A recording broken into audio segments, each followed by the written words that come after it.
नमस्कार। आज हम जॉन विलियम्स के उपन्यास स्टोनर के 8वें अध्याय की गहराइयों में उतर रहे हैं। हाँ, और ये वो अध्याय है जहाँ विलियम स्टोनर और इसकी पत्नी एडिथ के बीच का जो खामोश युद्ध चल रहा था वो एक बहुत ही क्रूर मोड़ लेता है। बिल्कुल, ये एक मनोवैज्ञानिक लड़ाई बन जाती है। तो आज हम इसी पर बात करेंगे। सबसे पहले एडिथ का अपने पिता की मौत के बाद का वो जो बदलाव है, एक तरह का पुनर्जन्म कह सकते हैं। हाँ, पुनर्जन्म। और फिर देखेंगे कि कैसे उसने अपनी ही बेटी को एक हथियार बनाया, और आखिर में स्टोनर की हार। चलिए शुरू करते हैं।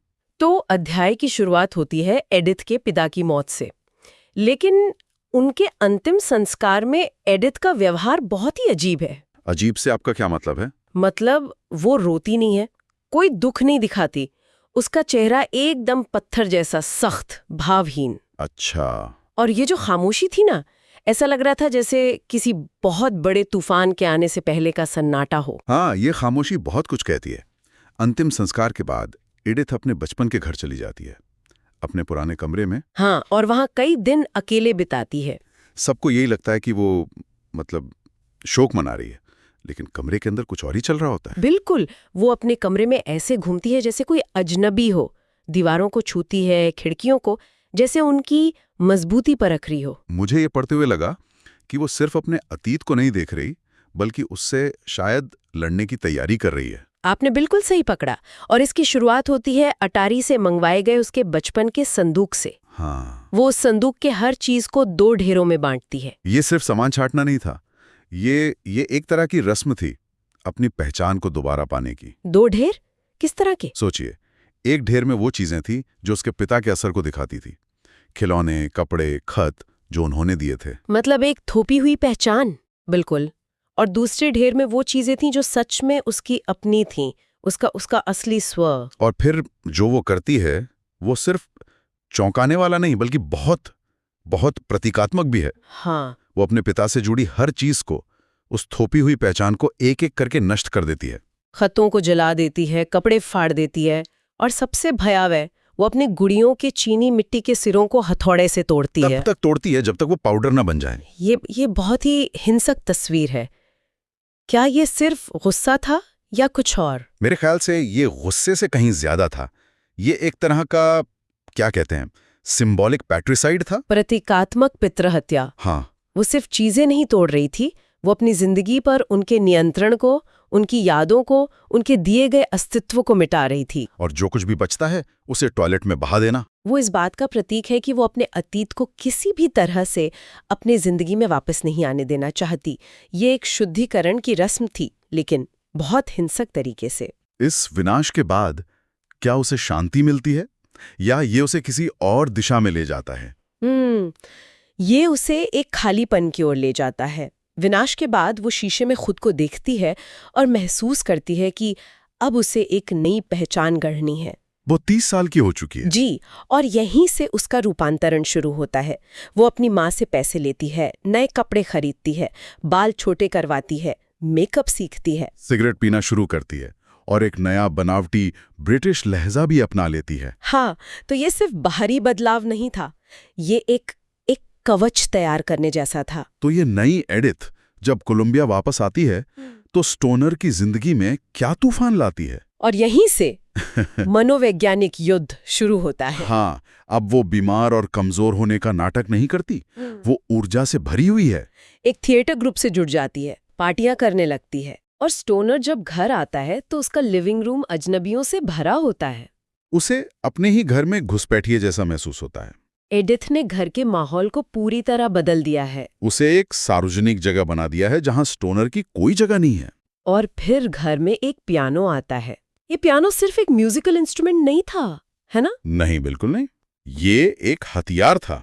हथियार? हाँ, ये एडिथ के नए दिखावटी जीवन का प्रतीक था। और उसकी जगह देखिए कहाँ रखवाया गया उसे। ठीक स्टोनर के स्टडी रूम से लड़ी दीवार के पास। बिल्कुल। स्टडी जो स्टोनर की शांति का, उसकी दुनिया का केंद्र थी, अब उस पियानो के बेसुध शोर से लगातार बाधित होती थी। वो घंटों रियाज करती, लेकिन संगीत में कोई खुशी नहीं थी। सिर्फ एक मैकेनिकल जोर जोर की आवाज थी। ये स्टोनर के दिमागी सुकून पर एक सोचा समझा हमला था। ये सब बहुत अजीब है कि स्टोनर ये सब देखता है और कुछ नहीं कहता। क्या ये उसकी कमजोरी है? ये स्टोनर की चरित्र का एक बहुत ही जटिल पहलू है। एक स्तर पर वो खुद को दोषी मानता है। दोषी किस बात का? उसे लगता है कि वो एडिथ को उनकी शादी में कोई खुशी या अर्थ नहीं दे पाया, इसलिए अब उसे अपनी खुशी तलाशने का हक है, चाहे उसका रास्ता कुछ भी हो। लेकिन ये तो उसकी निष्क्रियता भी है, टकराव से बचने की आदत। हाँ, और यही आदत बाद में उस पर बहुत भारी पड़ती है। और ये निष्क्रियता एडिथ को और ताकत देती है ना? बिल्कुल, वो स्टोनर के छात्रों को भी घर से दूर कर देती है। हाँ, जब वो पढ़ने आते तो एडिथ आकर बातचीत को अपनी थिएटर की दुनिया की तरफ मोड़ देती, जिससे छात्र असहज हो जाते और धीरे धीरे उन्होंने आना ही बंद कर दिया। तो उसने स्टोनर को उसके घर में अकादमिक रूप से भी अलग थलग कर दिया। जी, लेकिन फिर अचानक एडिथ की ये सारी सामाजिक गतिविधियां बंद हो जाती हैं, घर फिर से शांत हो जाता है। और ये शांति पहले से भी ज्यादा डरावनी लगती है, क्योंकि अब एडिथ को एक नया और कहीं ज्यादा असरदार हथियार मिल गया है। उनकी बेटी ग्रेस। हाँ, ये इस युद्ध का सबसे क्रूर चरण है। इसकी शुरुआत उस रात होती है जब स्टोनर और ग्रेस स्टडी में एक साथ खेल रहे होते हैं, हंस रहे होते हैं। अचानक एडिथ दरवाजे पर आती है और बहुत शांत ठंडी आवाज में कहती है, ग्रेस, तुम्हारे पिता काम करने की कोशिश कर रहे हैं। तुम्हें उन्हें परेशान नहीं करना चाहिए। और जब स्टोनर कहता है कि ग्रेस उसे परेशान नहीं कर रही, तो भी वो उसे बाहर निकाल देती है। स्टोनर को धीरे धीरे समझ आता है कि ये एडिथ की एक सोची समझी चाल है। हाँ, ये पैसिव अग्रेशन का एक क्लासिक उदाहरण है। वो सीधे तौर पर स्टोनर से लड़ नहीं रही है, लेकिन बेटी का इस्तेमाल करके, उसकी शांति भंग करके वो अप्रत्यक्ष रूप से एक बहुत ही क्रूर युद्ध लड़ रही है। और यह युद्ध प्यार और चिंता के भेस में लड़ा जा रहा है, जिसके खिलाफ स्टोनर पूरी तरह बेबस है। बिल्कुल। एडिथ अब ग्रेस की जिंदगी को पूरी तरह से नियंत्रित करने लगती है। वो ग्रेस के कमरे को बदल देती है। हाँ, स्टोनर की स्टडी से उसकी डेस्क निकालकर उसे गुलाबी रंग और झालरों से भर देती है। उसे असहज लड़कियों वाले कपड़े पहनाती है, पियानो क्लास भेजती है और ऐसी पार्टियों में जाने को मजबूर करती है जहां कोई जाना नहीं चाहता। इसका ग्रेस पर क्या असर होता है? बहुत भयानक। वो एक डरी हुई, सहमी हुई बच्ची बन जाती है। उसकी हंसी खत्म हो जाती है। हाँ, वो या तो चुप रहती है या फिर उन्माद में जोर जोर से हंसती है। एक बार जब स्टोनर उसे गले लगाने की कोशिश करता है तो उसका शरीर डर से अकड़ जाता है। एडिथ ने बाप बेटी के बीच के रिश्ते को भी जहर से भर दिया है। ये सिर्फ स्टोनर पर हमला नहीं है, ये ग्रेस का बचपन भी छीन रहा है। तो यहाँ से हम तीसरे हिस्से पर आते हैं, स्टोनर का सामना और उसकी हार। आखिरकार स्टोनर हिम्मत जुटाता है। हाँ, वो एडिथ का सामना करता है, कहता है, एडिथ, ग्रेस के साथ जो हो रहा है मुझे वो पसंद नहीं। लेकिन एडिथ का जवाब? एडिथ का जवाब देखिए, वो कहती है, ग्रेस पहले से कई ज्यादा खुश है, उसके दोस्त है, वो हंसती है, मैं उसकी माँ हूँ। और स्टोनर को एहसास होता है कि वो सच में यही मानती है। वो खुद को धोखा देने में माहिर है। बिल्कुल। जब स्टोनर उसे सीधे पूछता है कि तुम सच में मुझसे नफरत करती हो, है ना, तो एडिथ का जवाब, नहीं, तुम मेरे पति हो। ये इस अध्याय के सबसे ठंडे और भयानक क्षणों में से एक है। हाँ, वो नफरत को भी एक कर्तव्य की चादर में लपेट रही है। और यही उसकी ताकत है। वो पारंपरिक भाषा का इस्तेमाल करती है, पति, माँ, प्यार, लेकिन उनके अर्थ को पूरी तरह से विकृत कर देती है। स्टोनर इन शब्दों के खिलाफ लड़ ही नहीं सकता। और जब वो कांपती आवाज में कहता है, बच्ची का इस्तेमाल मत करो, तो एडिथ बहुत शांति से जवाब देती है, तुम क्या करोगे? तुम बस मुझे छोड़ सकते हो और तुम ऐसा कभी नहीं करोगे। हम दोनों ये जानते हैं। और इसी एक वाक्य में वो स्टोनर की पूरी शख्सियत को पकड़ लेती है। वो जानती है कि स्टोनर अपनी जिम्मेदारियों से, अपनी निष्क्रियता से बंधा हुआ है। वो उसे कभी नहीं छोड़ेगा। स्टोनर हार जाता है पूरी तरह से। और सबसे भयानक बात यह है कि उसे एहसास होता है कि एडिथ शायद ग्रेस से प्यार भी करती है। और यही सच्चाई इस स्थिति को और भी ज्यादा दर्दनाक बना देती है।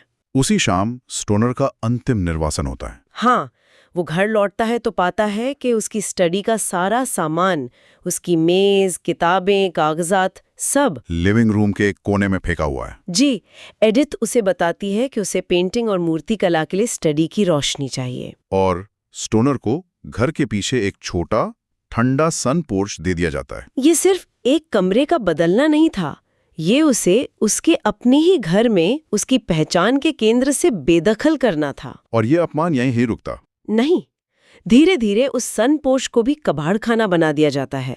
एक दिन बारिश में किसी तरह खिड़की टूट जाती है और उसके नोट्स भीग जाते हैं। एडिथ के युद्ध का अंतिम चरण था, जहां वो स्टोनर की बौद्धिक विरासत को भी नष्ट कर रही थी। और इस बार स्टोनर पूरी तरह हार मान लेता है। हाँ, वो अपनी किताबें और अपना काम यूनिवर्सिटी के अपने छोटे से ऑफिस में ले जाता है।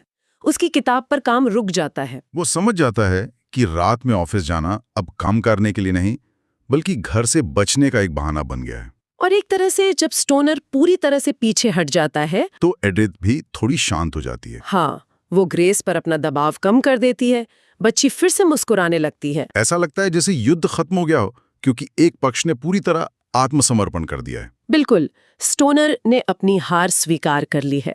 उसने अपने घर, अपनी बेटी के साथ अपने रिश्ते और अपने काम, इन तीनों मोर्चों पर हार मान ली है। और इस हार में उसे किसी तरह जीने का रास्ता भी मिल जाता है। एक बहुत ही दुखद शांति है ये। तो ये थी अध्याय 8 की कहानी, एक ऐसा मनोवैज्ञानिक युद्ध जिसमें कोई तलवारें नहीं चली, लेकिन रिश्ते, पहचान और आत्मा को गहरे जख्म दिए गए। हाँ, एडिथ ने अपने पति को उसी के घर में एक अजनबी बना दिया। ये अध्याय पारिवारिक संघर्ष के उस रूप को दिखाता है जो शारीरिक हिंसा से कहीं ज्यादा विनाशकारी हो सकता है। और ये हमें सोचने पर मजबूर करता है कि प्यार और नियंत्रण के बीच की रेखा कितनी धुंधली और खतरनाक हो सकती है। और ये एक बड़ा सवाल छोड़ जाता है। हाँ, कि कोई इंसान ये कैसे मान सकता है कि वो प्यार के वजह से काम कर रहा है, जबकि उसके काम से उसके सबसे करीबी लोगों को इतना गहरा नुकसान पहुंच रहा हो। क्या आत्मधोखे की कोई सीमा होती है?